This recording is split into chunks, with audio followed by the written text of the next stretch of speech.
ಬೆಸಗೂರು ತೇನು ಕೊಯ್ಯೋ ಕಾರ್ಯಕ್ರಮಕ್ಕೆ ಸ್ವಾಗತ ಸುಸ್ವಾಗತ. ಎಸ್, ನಮ್ಮ ತೋಟದಲ್ಲಿ ಅನ್ಎಕ್ಸ್ಪೆಕ್ಟೆಡ್ ಆಗಿ ಒಂದು ಜೇನನ್ನು ಕೊಯ್ಯುವಂತಹ, ಜೇನನ್ನು ತೆಗೆಯುವಂತಹ, ಸವಿಯುವಂತಹ ಒಂದು ಅವಕಾಶ ಸಿಕ್ತು. ತುಂಬ ಅದ್ಭುತವಾದಂತಹ ಒಂದು ಅನ್ಎಕ್ಸ್ಪೆಕ್ಟೆಡ್ ಅಂತ ಒಂದು ಸಂದರ್ಭ ಇದು. ಸೊ ನಿಜವಾಗ್ಲೂ ತುಂಬ ಎಂಜಾಯ್ ಮಾಡಿದೆ ನ್ಯಾಚುರಲ್ ಆದಂಥ ಒಂದು ಹನಿಯನ್ನು. ಹಾಯ್, ಹಲೋ, ನಮಸ್ಕಾರ ಸಮಸ್ತ ಭೀಮಶಮ್ ಯೂಟ್ಯೂಬ್ ಚಾನಲ್ ವೀಕ್ಷಕರಿಗೆ ಸ್ವಾಗತ ಸುಸ್ವಾಗತ. ನಾನು ಭೀಮಯ್ಯ ಬಾಚಮೇಡ.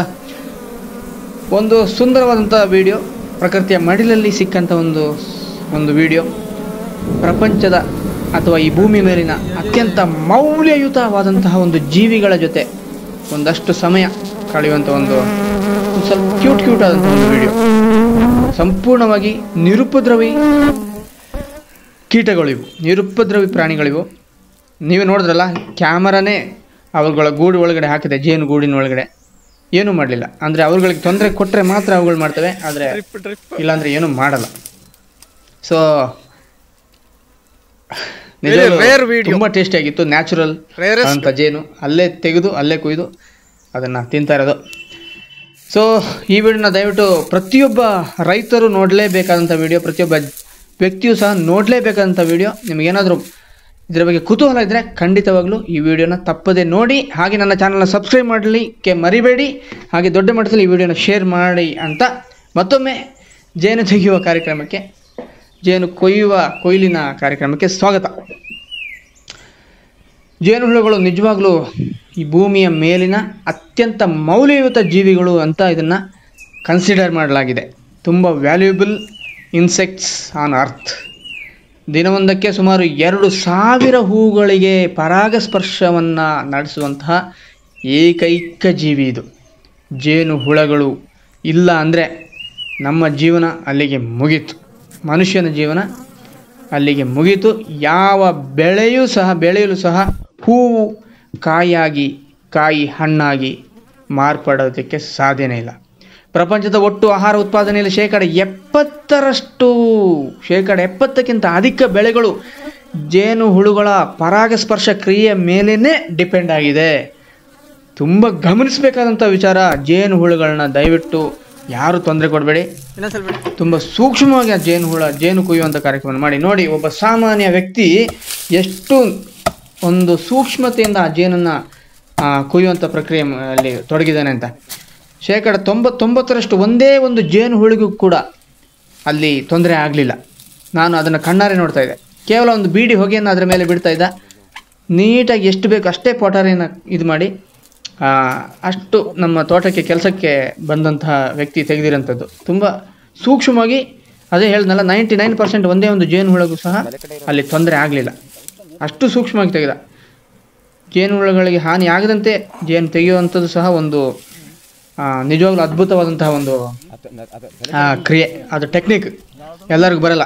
ಹಾಗೆ ಸೋ ಕಾಲ್ಡ್ ಎಜುಕೇಟೆಡ್ ನಾಯಿಗಳು ತಮ್ಮ ಬಿಲ್ಡಿಂಗಲ್ಲಿ ಜೇನು ಕಟ್ಟಿದೆ ಅನ್ನುವಂಥ ಕಾರಣಕ್ಕಾಗಿ ಅದರ ಮೇಲೆ ಸ್ಪ್ರೇ ಮಾಡಿ, ಪೆಸ್ಟಿಸೈಡ್ಸ್ನ ಸ್ಪ್ರೇ ಮಾಡಿ ಲಕ್ಷಾಂತರ ಜೇನುಹುಳ ಮಾರಣ ಹೋಮಕ್ಕೂ ಕಾರಣ ಆದಂತಹ ಅದೆಷ್ಟೋ ನಿದರ್ಶನಗಳಿದ್ದಾವೆ. ಸೊ ನಾವೆಲ್ಲ ಸೋ ಕಾಲ್ಡ್ ಎಜುಕೇಟೆಡ್ಸ್ಗಳು. ನೋಡಿ, ಇಲ್ಲೊಬ್ಬ ಅನ್ಎಜುಕೇಟೆಡ್ ಎಷ್ಟು ಪ್ರೀತಿಯಿಂದ ತೆಗೆದಿದ್ದಾನೆ ಅಂತ ನೋಡಿ. ಸೊ ಇದು ಜೇನು ಅಲ್ಲೇ ತೆಗೆದು ಅಲ್ಲೇ ಕೊಟ್ಟರು ಅದನ್ನು ತಿಂತಾ ಇರುವಂಥದ್ದು. ನಮ್ಮ ಭವಿಷ್ಯ ನೇರವಾಗಿ ಅವುಗಳ ಇರುವಿಕೆಯ ಮೇಲೆ ಅವಲಂಬಿತವಾಗಿದೆ. ಜೇನುಹುಳುಗಳ ಎಕ್ಸಿಸ್ಟೆನ್ಸ್ ಇಲ್ಲ ಅಂದರೆ ನಮ್ಮ ಭವಿಷ್ಯ ಅಲ್ಲಿಗೆ ಮುಗೀತು. ಇತ್ತೀಚಿನ ಕೃಷಿಯಲ್ಲಿ ಅತಿ ರಾಸಾಯನಿಕಗಳ ಬಳಕೆ, ಅರಣ್ಯ ನಾಶ ಮತ್ತು ಜೇನಿಗಾಗಿ ಜೇನುಹುಳುಗಳ ಸಾಮೂಹಿಕ ನಾಶ. ಜೇನು ತೆಗೆಯುವ ಪ್ರಕ್ರಿಯೆ ಎಷ್ಟೋ ಜನರಿಗೆ ಗೊತ್ತಿಲ್ಲ. ಸಂಪೂರ್ಣವಾಗಿ ಕೊಂದುಬಿಡ್ತಾರೆ, ಬೆಂಕಿ ಹಾಕಿಬಿಡ್ತಾರೆ. ಅದನ್ನು ದಯವಿಟ್ಟು ಮಾಡಲಿಕ್ಕೆ ಹೋಗಬೇಡಿ. ನೋಡಿ, ಇಲ್ಲಿ ಯಾವ ರೀತಿ ಜೇನನ್ನು ತೆಗೆದರು ಅನ್ನೋದನ್ನ ನೋಡ್ಕೊಳ್ಳಿ. ಏನಾದರೂ ತೆಗೆಯುವಂಥ ಅವಕಾಶ ಸಿಕ್ಕಿದ್ರೆ. ಇಲ್ಲಾಂದರೆ ಆ ಕೆಲಸಕ್ಕೆ ಹೋಗಬೇಡಿ. ಜೇನುಹುಳುಗಳನ್ನು ಉಳಿಸಲೇಬೇಕಾಗಿದೆ.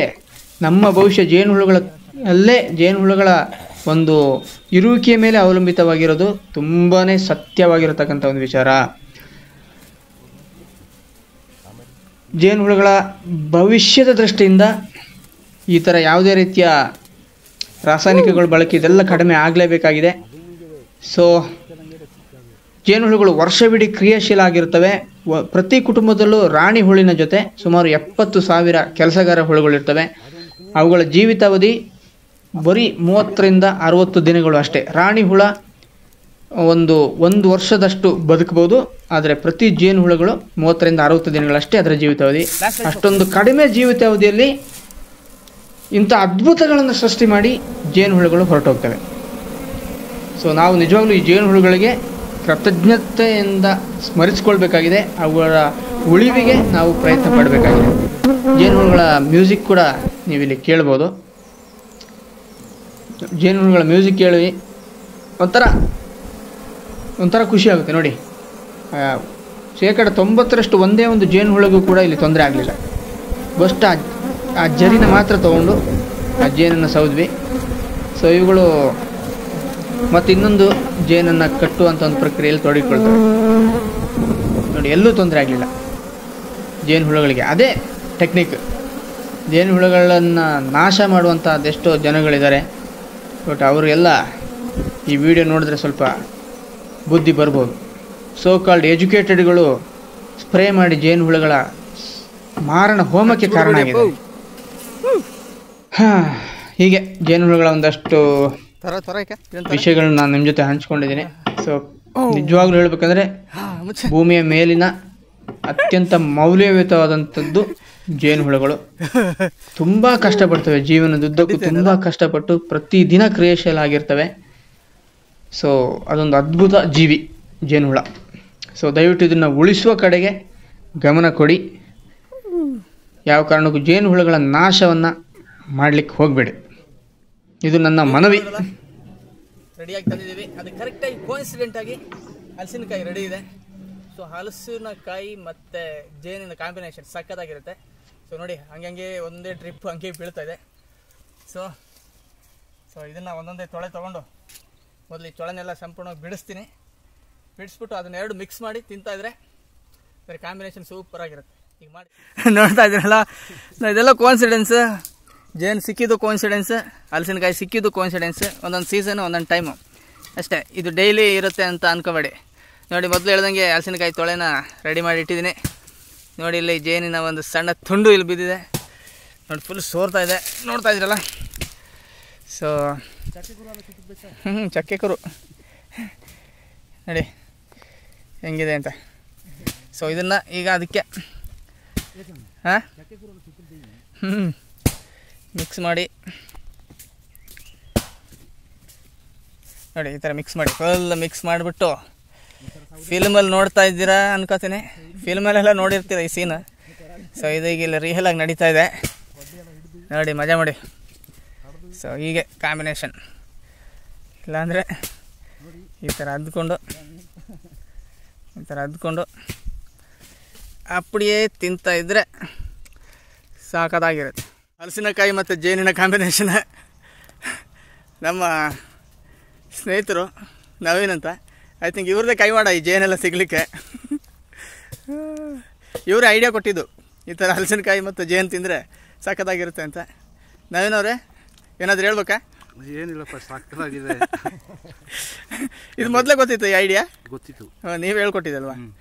ಸೊ ನಾವು ಒಂದು ಟ್ರೈ ಮಾಡ್ತೀವಿ ನೋಡಿ. ಫುಲ್ಲು ಜೇನು ಹನಿ ಸೂಪರ್ ಕಾಂಬಿನೇಷನ್. ನಿಮಗೆ ಈ ಥರ ಒಂದು ಚಾನ್ಸ್ ಸಿಕ್ಕರೆ ಟ್ರೈ ಮಾಡಿ. ಚಾನ್ಸ್ ಎಲ್ಲ ಸಿಗೋದು ತುಂಬ ಅಪರೂಪ. ಸಿಕ್ಕಿದ್ರೆ ಟ್ರೈ ಮಾಡಿ ಅಲ್ಲ ನಾವೇನು? ಸಕ್ಕತ್ತಾಗಿರುತ್ತೆ. ಒಳ್ಳೆ ಕಾಂಬಿನೇಷನ್. ಮತ್ತು ಪ್ಯೂರ್ ಜೇನಿದು ಅದೇ ಅಪರೂಪದಲ್ಲಿ ಸಿಕ್ಕಿದ್ದು, ಕೋಇನ್ಸಿಡೆನ್ಸಲ್ಲಿ ಸಿಕ್ಕಿದ್ದು. ಇದೇನು ನಾವೇನು ಹುಡ್ಕೊಂಡೋಗಿ ಹೋಗಿ ತಕ್ಷಣ ಸಿಕ್ಬಿಟ್ಟಿದ್ದಲ್ಲ. ಬಟ್ ಸಕ್ಕತ್ತಾಗಿರುತ್ತೆ, ಟ್ರೈ ಮಾಡಿ. ಸೊ